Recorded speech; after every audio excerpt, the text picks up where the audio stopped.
Hello. Have you ever wondered about growing food in the fall?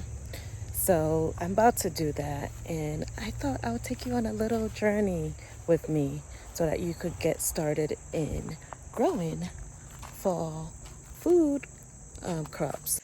Welcome to Tasty Harvest Gardening Journey. We're going to make it a challenge. I am so thrilled that you are here and you're joining me on this journey.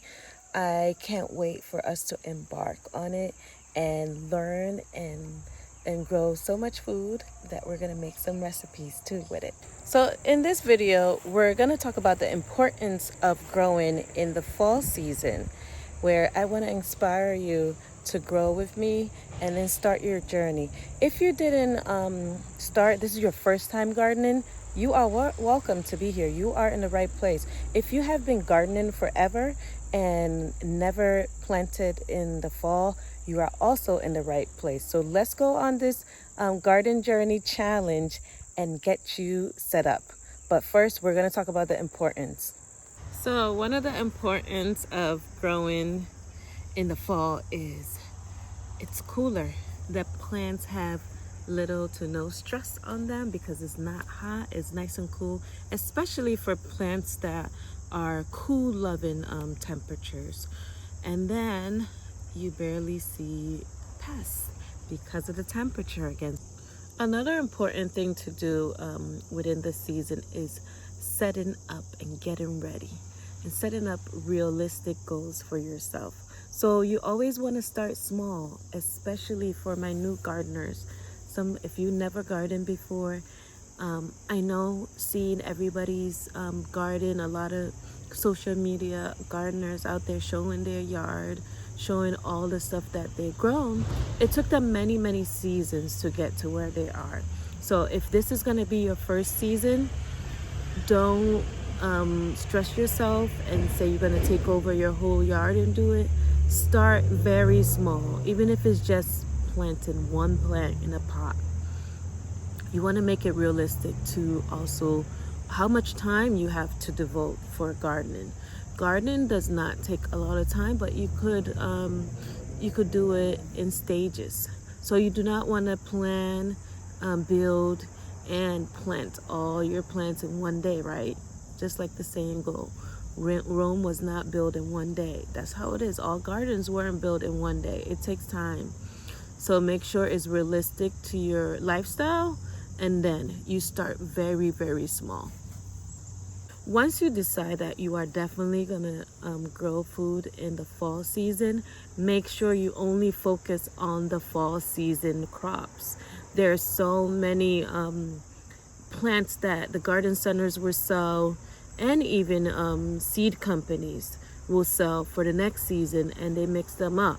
So you just want to make sure you focus and only focus on those plants that you would love to eat and grow. Always grow what you love to eat. So focus on your favorites. And if you're starting small, I say do not plant no more than 5 different plants.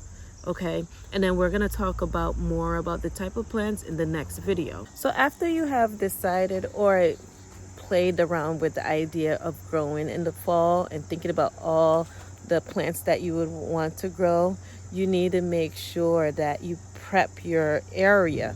So your garden right now is in the summer. I still have my okra growing, right?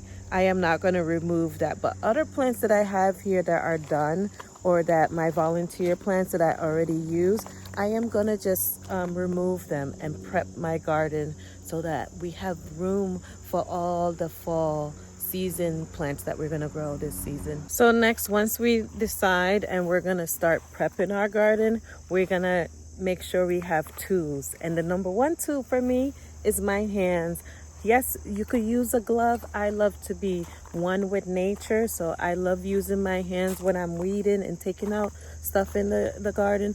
But you could also use your gloves. Put on their gloves. Some people don't like to feel the soil, but I love to feel the soil. So you find me with bare hands. Just a few times you'll see me in gloves. So that's one too. You also want to bring your scissors to cut down plants that are too tough, or if you're going to harvest any pruners or anything.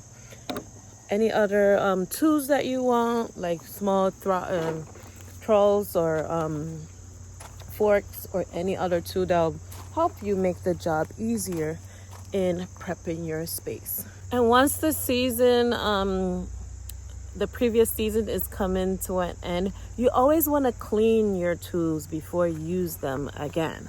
Okay, so after you finish the cleanup of your and prepping of your garden, just make sure that you clean those tools, sharpen the ones that need to be sharpened, and that's how you're going to keep them nice and clean and ready for the next season. And the very, very important thing that you need to do is plan your garden. Planning will save you tons of time. Planning the space and planning the planting time. Those two things are very important when you decide to start growing food in the fall. So we went through 5 different important stuff about fall gardening, and these are things that I want you to understand before you embark on the journey. And they're very important because they'll make your life easier if you follow them. Yes, you're not going to follow all 5 of them, but even if you understand one and you adopt it, I will be happy that you're getting on the journey with me. So there you got it here. Fall is full of potential to grow in the garden. I'm still enjoying this summer plants here, but you always have to start the season before that to get a harvest in the next season. So hopefully all the tips that I shared today, you are going to take it and start prepping for the next season, and join me on this challenge so that we get ready and get a harvest. P.S. After listen to this video and watching me go through all the points, and you still feel that you're unsure, you want to get on this journey, remember there's many people that are just starting with you as well. And I also started a previous day. All the skills that I acquired, it was from many seasons. So you have to start one step at a time, and you're going to get better. So don't give up. Just join us. We are all in this together, and we're going to grow, and we're going to have so many stories and experiences to share. And then we're going to get better and better every season. In our next video, we're going to be talking about the top 5 vegetables you should be considering to grow in your fall garden. You will not want to miss this one, because this is the heart of the garden, right? Selecting the plants, knowing what you want to grow, and it's going to be a good one. Hey, thank you for joining me today. Don't forget to like and subscribe. Also, share with a friend if you found this very helpful. Make sure to leave a comment. See you in the next video.